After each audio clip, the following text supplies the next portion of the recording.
Welcome to the Freedom Property Podcast, the modern real estate brand empowering excellence. What is going on, ladies and gentlemen? We are back in the studio today. We've got one of the Freedom young guns here, Nathan Luan. Yo. How are we? Good, bro. How are you? Good, mate. Good. I've been singing your praises on the podcast show recently. I've been saying there's this young guy. His name's Nathan. He's coming through. So why are you going to be so successful, Nathan? Oh, hard-hitting question. First up, just work hard, really. Yeah. Just want it. I don't know. I just feel like just got this drive to make it work in this industry. Not here to wait around, really. You know, I want it now. So, yeah. Where does that come from, that drive? I'm not sure. You know, I think always from a young age in school, I sort of really wanted to know what I wanted to do early. You know, like even graduating school, just went straight to uni, didn't really want to take a gap year, just sort of wanted to get straight into it. And even when I was doing uni, that's sort of how I fell into real estate was I was on a property economics course. And I didn't want to just do uni. I wanted to be actually in the field and, you know, getting real world practice. And that's how I actually got into real estate, is doing full-time work and full-time uni. So, yeah, long story short, I ended up falling in love with real estate. And actually stopped doing uni and started going 100% in doing real estate. So, yeah. What attracted you to the real estate world? Oh, look, I think first off, you know, looking into it, I saw how it rewarded hard work. It was sort of one of those industries where you can sort of, you know, depending on your income, you can really work for that. That's what I really liked about it. And also, I'm quite sociable with people, so it played to my strengths. You know, I'm not too smart in other areas, but, you know, I know how to socialise and get along with people, build relationships. So it was a no-brainer. But, yeah, that's nice. How I started. Nice. So is money your biggest motivator? It's definitely up there, yeah. I'll be honest. But I think it's more about what it can do for me, you know, financial freedom. Yep. And everything like that. I think that's a more important role. You know, see a lot of people that, you know, work hard for a really long time and that's all they do. And look, that's, you know, fair enough to do, but, you know, I sort of want to be able to do other things in my life. But, you know, make it earlier too. So there's nothing wrong with being motivated by money. Yeah. Money can bring you, your family, the people around you, a lot of good things. Yeah. You know, and you should stay focused on that. Yeah. But I think there's more to this than just money for you. I think, like, when I look at you, I'm like, this guy's going to make something happen. I just feel like you're going to make this work. Yeah. You know, like, so, like, talk to me about, you know, you growing up, you know, with your parents. Like, so what are they like as people? Yeah, I mean, they're probably the hardest workers I know of. Yeah. Like, mum and dad, they've been in the hospitality business all their life. They've opened a few restaurants here and there. And I guess when I was young, I didn't really see them too often because they were always out working. As you know, hospitality, it's like day and night. Yeah. And especially when you own a business, like, you can't just take the foot off the pedal, or else, you know, you can't really control where the business is going. And if you're not sort of looking after it, then why is your employees going to bother looking after it? So I just always saw that side of them, you know, working relentlessly forever.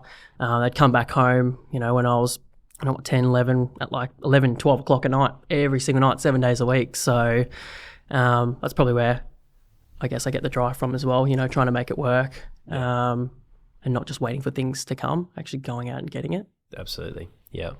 And that's exactly what you've been doing. You haven't been in the game for too long now. So let's talk about your career so far. Yep. So you went to uni, did your property economics stuff, and you were like, I want to be a real estate agent. Yeah. So where did you start? Yeah, I think it wasn't necessarily I wanted to be a real estate agent. I think it just sort of, you know, fallen into place. I just knew I wanted to be doing something property related, and real estate was sort of that avenue to get in and be involved in that sort of area. I think at the time, it was just, you know, I saw what jobs I could take, and real estate was one of them. And I remember just getting out there, going to like the big real estate meetings and careers nights and everything like that. And it was just after COVID, so I don't think many people were hiring after that. So it was a pretty hard period. So I was just literally any admin, sales associate job or anything to do with real estate, I was just applying. just applying everything, seeing what I could get. And I had this one guy called me in for an interview. It was actually for an admin role. It wasn't even a sales position. I was like, yeah, whatever. This is my opportunity to get in and at least start working. And then went in, did the interview. Long story short, his sales associate just left. So I was then, instead of admin, put right into the sales associate role. And then it all started there. So I actually didn't really apply for the associate. It was actually an admin role to begin with. But then, just fell into place. He left, and then I was just put into that sales associate role with him. Nice. Yeah, like for the youngsters watching this who are not yet in real estate, it's like sometimes it's just about getting your foot in the door. 100%. Yeah. 100%. Like, that was my mentality. It was just like, I wasn't here to pick, I can't. Yeah. I got no experience. So I've always looked at some people that try to pick where they go and, try be there. If it's not that, then they don't take it. But I think, like, when you're young, you don't have any experience. You just got to do it. Yeah. Like, far out, If I didn't do that, I would have wasted heaps of time in the industry and maybe not be here where I am right now. So, yeah, I didn't really care. Admin role, I knew I would have done well in that, and then hopefully landed a sales associate role. So, as long as I was getting in the door and being in the industry, it was all I cared about, to be honest. And so you supported that agent as an associate for how long? Almost 2 years. Okay. Yeah. Yeah, so you would have learned a lot in that time. Yeah, 100%. I think the first year I was just sort of getting the feel for real estate. Like, at the time, didn't really know anything about it. And I thought agents just got caught into sellers meeting, which is a complete opposite. And learnt mainly prospecting. That was probably my biggest role. Like, looking back at it, that's really all I did. Yep. Like, they didn't have any of the buyer management system stuff that we do.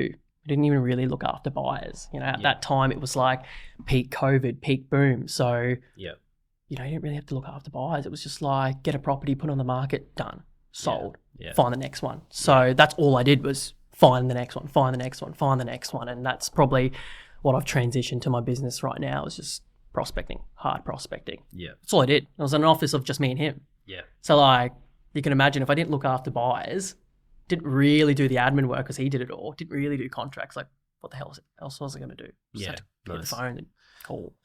So you were just on the phones and door knocking? That's it. Door knocking, on the phones, occasional drops here and there. I didn't really do too much of, like, vendor management. He did all that. Yep. I was just, on the field looking for sellers all day, every day, for like 2 years. And obviously when you contacted me, what gave you that that push to come and work here? Yeah, I mean, it's full circle now being on the podcast. Like, I actually first watched the podcast. Nice. That got me into sort of the freedom, and then I sort of delving in. Like, I remember sitting behind the camera there and watching like Cooper and all the young guys, because I was like, these guys are like me. I want to see how they're doing things. Yeah.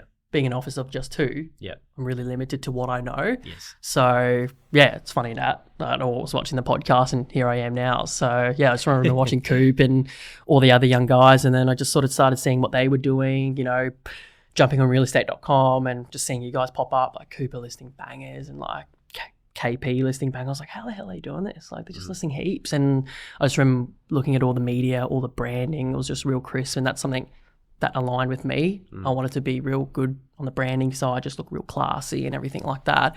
And then, I got to sort of the end of, 2022, 23. That's when I contacted you. I just said, you know what, like, I'm in this office, it's almost coming up to my second year. All I'm doing is just finding listings. Like, I can just do this on my own. Right now I can just get out, get into a bigger brand that could level me up. And I knew I had a bit more room to grow, and I wanted to learn from, someone that's actually done it too. So nice. That's when I reached out.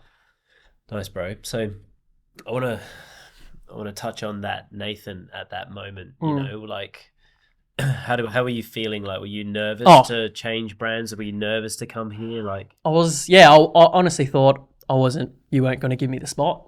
I thought I wasn't good enough. I thought it was like, when I was making that call, I was so nervous because I thought you were going to be like, oh yeah, maybe, because I just didn't know like how it all worked out. So I wasn't really too nervous going out on my own because I knew I could find listings. Yeah. And I knew obviously I would have help from you. So all I needed to do was just find those listings. Yeah. And then everything sort of worked itself out. Because, when I was with Ben, I was probably I was treating it like my own business anyways. Yeah. Because I was on like a 10% commission with everything I found. So I was treating it already like it was my own business. Like I had goals, list this many by this month, and I'd hit them. And then, I was just like, if I can do it here, I can do it anywhere. Yeah. And if I've got a better brand, better system, it's like a no-brainer. So I wasn't really too scared about going out on my own as per se. So you joined us, and obviously last year you had a run of about 7-8 months there. Yep.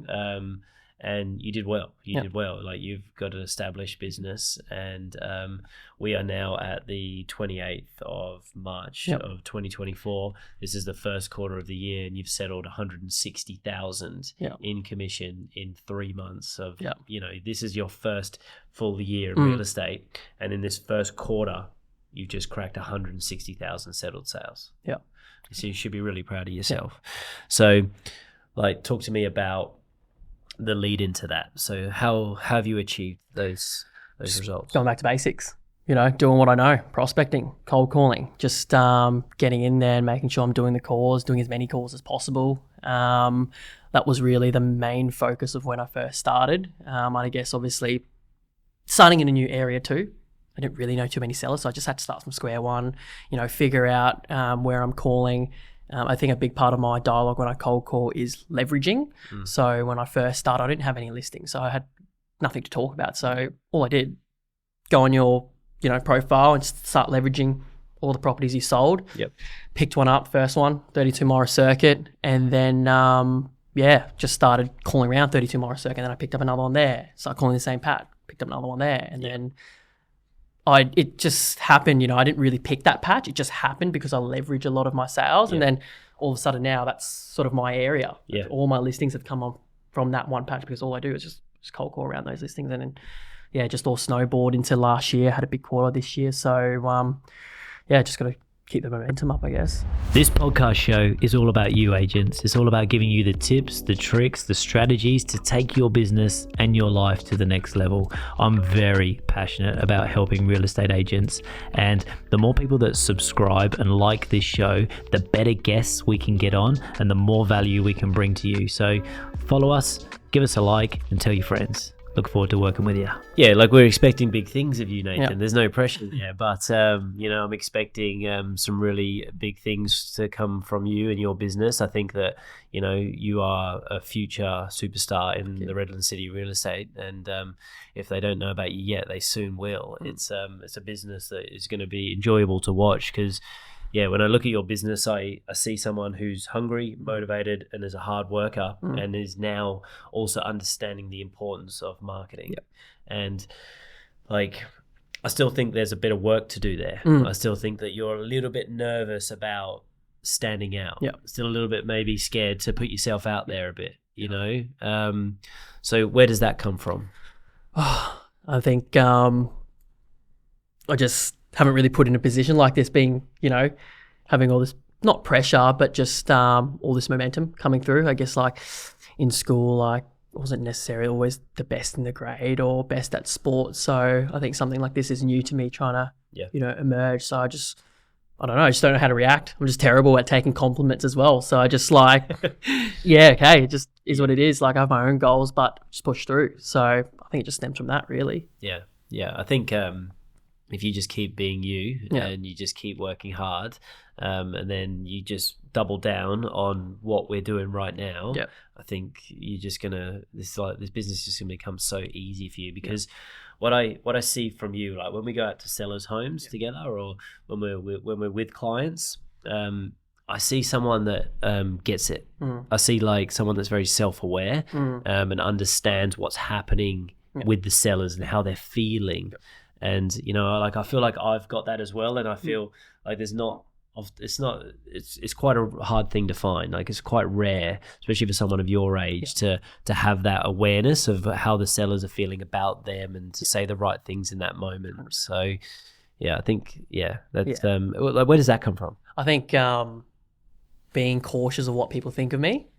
I think that's, thinking about that now, I think that plays a big part. Like, even in school, I didn't really want to be on anybody's bad books, I just sort of want to be, liked by everyone. So I think just being aware of what I say, sort of paying attention to how they're feeling as well.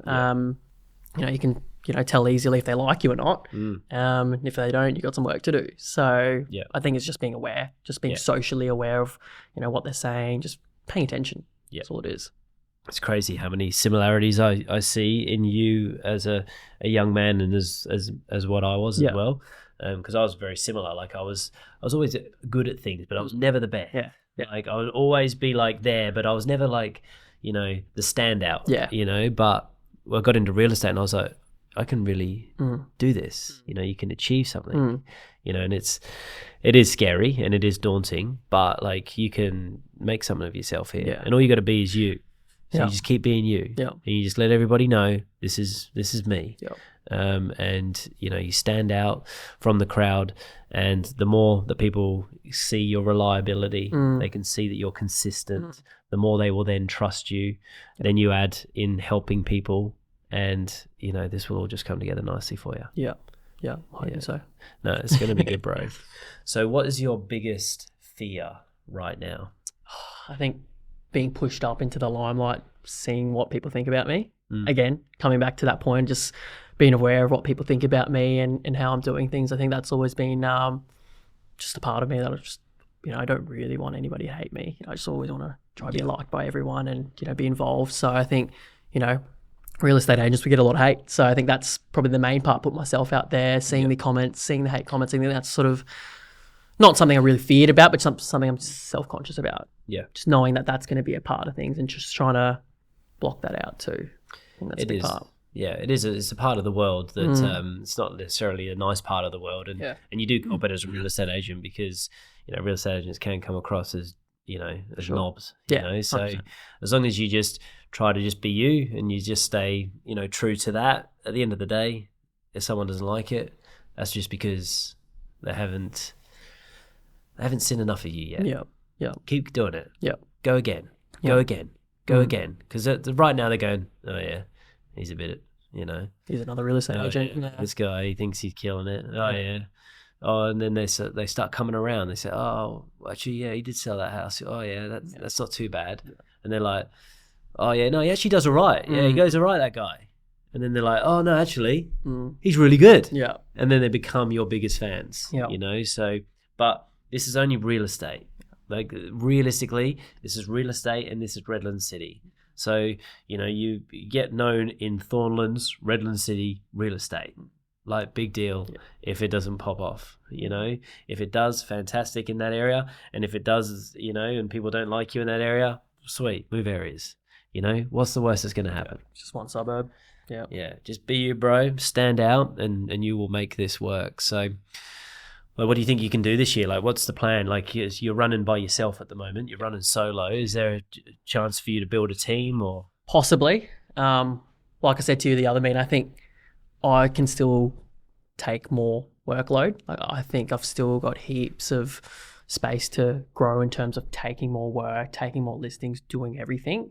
So I'm not sure. Like, I just want to try hit the goals that I've set first and then revisit it again next year. Always like, starting the year with goals in mind, running it through, not really diverting from the plan, and then finishing off the year and then say, cool, what's next? So I think that's just going to be where I go, finish December, make sure I hit all my goals and then see where next year holds. The if you do add someone to your team, you shouldn't think of it as an expense or a drain on you. You should think of it as someone that's going to make you money. And if this person doesn't make you money, they shouldn't be in your team. So there is a lot of calls in our system to be made, a lot of buyers, there's a lot of potential sellers, there's the whole of the Thornlands that need to get to know you. There is a lot of people, and you can fast track this by getting good help. And like I said to you a few weeks ago in our meeting, like I know you think of an assistant as an expense at the moment that you maybe don't need because you do have more work that you could do. You could take on more work. You could make more calls yourself. You could push yourself to the limit. But it's about that psychological aspect of you getting an assistant as well, because you're a 21-year-old who has now got an assistant.